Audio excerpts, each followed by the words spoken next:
Assalamualaikum warahmatullahi wabarakatuh. Kami dari kelompok 2 akan mempresentasikan tentang motivasi ekstrinsik. Izinkan kami untuk memperkenalkan nama-nama kelompok kami. Perkenalkan, nama Alfaindisullah, NIM 31218023. Nama saya Malin Sandi, NIM 31218030. Nama saya Anissa Nurhani, NIM 31218040.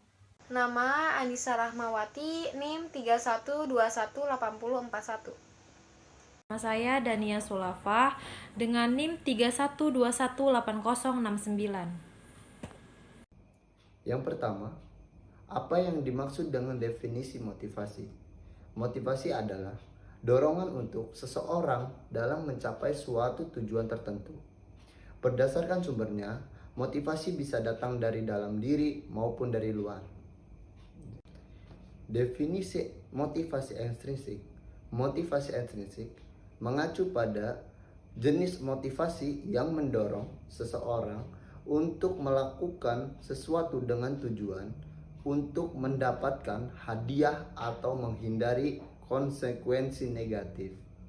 Menurut Permana 2009, mengutip dari Nawawi, menjelaskan motivasi ekstrinsik adalah pendorong kerja yang bersumber dari luar diri pekerja sebagai individu berupa suatu kondisi yang mengharuskan melaksanakan pekerjaan secara maksimal. Kemudian, menurut Manulang 2011, dinyatakan bahwa jika perusahaan menyediakan kondisi-kondisi kerja, upah, tunjangan, atau keselamatan kerja yang tidak mencukupi, maka ia akan mendapatkan kesulitan dalam menarik karyawan-karyawan yang baik dan perputaran dan kemangkiran akan meningkat. Baik, di sini saya akan menjelaskan faktor-faktor yang ada dalam motivasi ekstrinsik. Faktor-faktor yang termasuk dalam motivasi ekstrinsik menurut Manulang 2001 adalah: yang pertama, yaitu gaji. Yang kedua, kondisi kerja. Yang ketiga, kebijakan dan administrasi. Yang keempat, hubungan antar pribadi. Yang kelima, kualitas supervisi. Yang pertama, gaji. Apa itu gaji? Gaji adalah sebuah bentuk pembayaran atau sebuah hak yang diberikan oleh sebuah perusahaan atau instansi kepada pegawai atau karyawan. Dan gaji juga dapat disebut sebagai suatu bentuk kompensasi atau upah kerja yang dikaitkan dengan kinerja individu, kinerja kelompok, ataupun kinerja organisasi. Yang kedua, kondisi kerja. Kondisi kerja adalah semua aspek fisik kerja, psikologis kerja, dan peraturan kerja yang dapat mempengaruhi kepuasan kerja dan pencapaian produktivitas kerja. Kondisi kerja ini pun dimaksudkan sebagai kondisi lingkungan kerja yang dirasakan oleh pegawai atau karyawan yang bekerja di tempat tersebut. Yang ketiga, kebijakan dan administrasi. Kebijakan dan administrasi perusahaan adalah tingkat kesesuaian yang dirasakan tenaga kerja terhadap semua kebijakan dan peraturan yang berlaku dalam perusahaan. Yang keempat, hubungan antar pribadi atau interpersonal relation. Hubungan antar pribadi atau interpersonal relation ini adalah hubungan yang di dalamnya melibatkan perasaan antara dua individu atau lebih. Juga hubungan antar pribadi ini menunjukkan hubungan perseorangan antara bawahan dengan atasannya dan antara bawahan dengan rekan kerjanya, di mana kemungkinan bawahan merasa tidak dapat bergaul dengan atasannya atau rekan kerjanya. Yang terakhir, kualitas supervisi atau kualitas pengawasan atau bimbingan. Kualitas pengawasan yang kurang baik dapat menimbulkan kekecewaan bagi karyawan. Pimpinan harus paham cara mensupervisi karyawan sesuai dengan tanggung jawabnya. Pimpinan harus memiliki kecakapan untuk mengawasi karyawan dalam bekerja agar mereka merasa nyaman, dan oleh karena itu, para pimpinan harus berusaha memperbaiki dirinya dengan jalan mengikuti pelatihan dan pendidikan. Selanjutnya, contoh motivasi ekstrinsik. Dalam motivasi ekstrinsik, dapat digunakan untuk memotivasi seseorang dalam melakukan berbagai hal. Ada beberapa contoh motivasi ekstrinsik, yaitu yang pertama, contoh penghargaan ekstrinsik eksternal.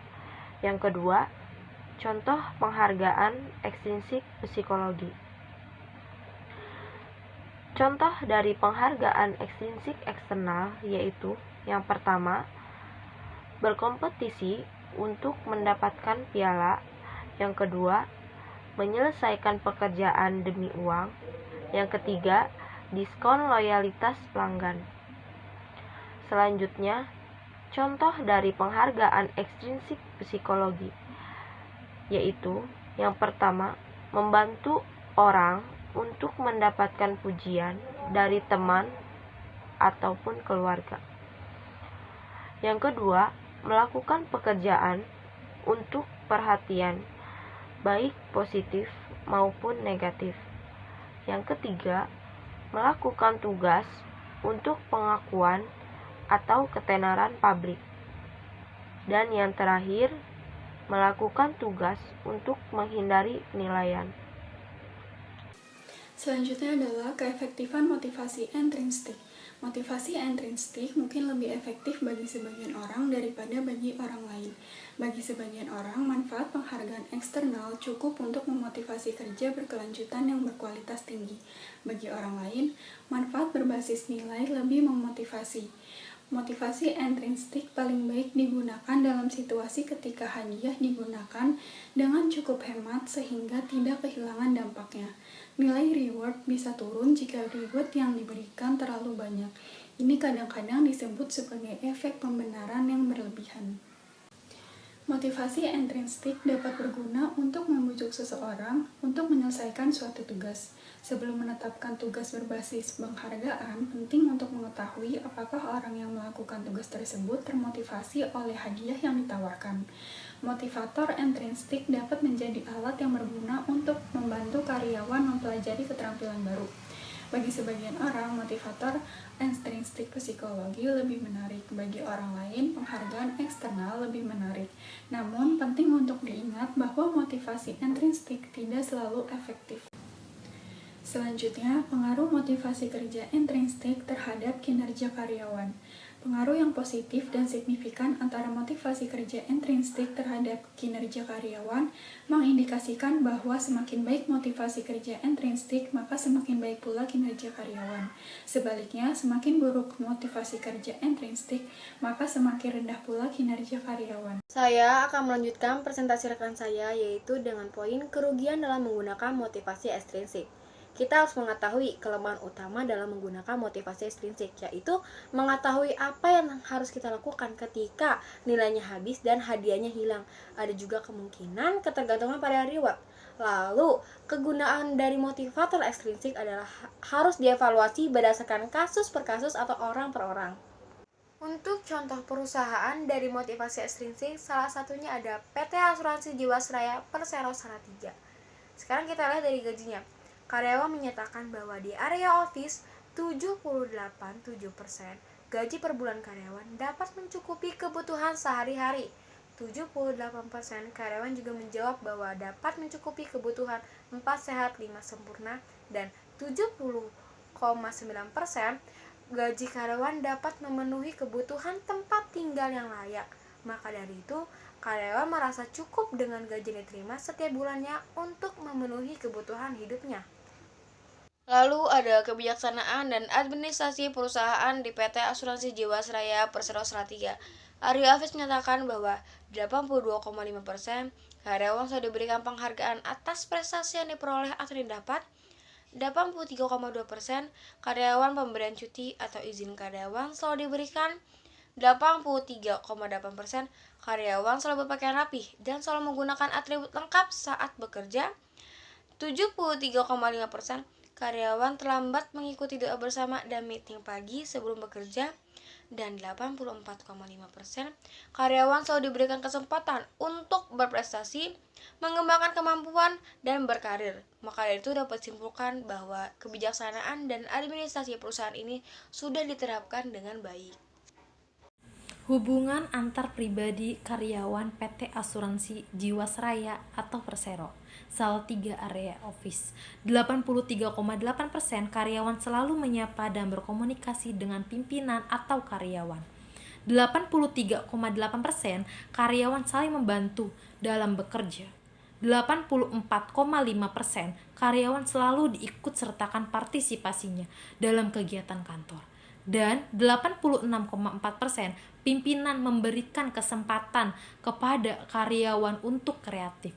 Maka dari itu dapat disimpulkan bahwa hubungan antar pribadi sudah berjalan dengan baik dan harmonis, baik antara karyawan dengan pimpinan maupun dengan karyawan yang lain. Kualitas supervisi. 80,6% karyawan PT Asuransi Jiwasraya atau Persero Salatiga Area Office selalu bekerja walaupun tidak diawasi. 82,5% karyawan memanfaatkan waktu luang di kantor untuk hal-hal yang berguna bagi pekerjaan. 81,2% pimpinan memberikan kebebasan untuk memecahkan sendiri persoalan kerja. 83,2% pimpinan selalu memberikan pengarahan sebelum karyawan menjalankan pekerjaan. Maka dari itu, dapat disimpulkan bahwa kualitas supervisi yang dilakukan pimpinan sudah baik. Hal ini bisa dilihat dari persentase tiap-tiap pertanyaan pada kriteria baik. Karyawan selalu menjalankan pekerjaan setiap harinya, walaupun pimpinan tidak mengawasinya setiap hari.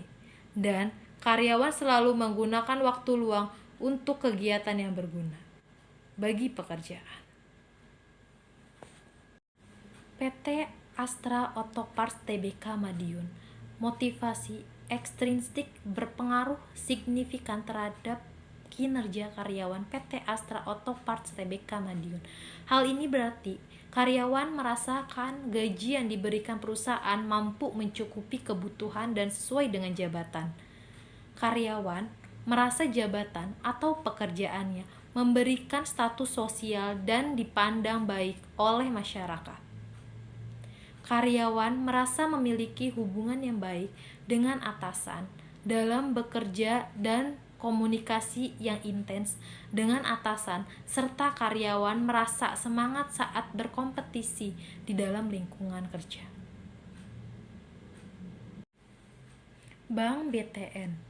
Rata-rata tertinggi adalah pertanyaan mengenai fasilitas kerja dengan rata-rata skor 4,46 yang termasuk dalam kriteria sangat baik. Berarti perusahaan dalam hal ini Bank BTN kantor cabang Malang dianggap telah memberikan fasilitas kerja yang baik untuk karyawan. Sedangkan yang terendah adalah pertanyaan mengenai tunjangan atau gaji dengan rata-rata skor 4,09 yang termasuk dalam kategori baik, bukan sangat baik.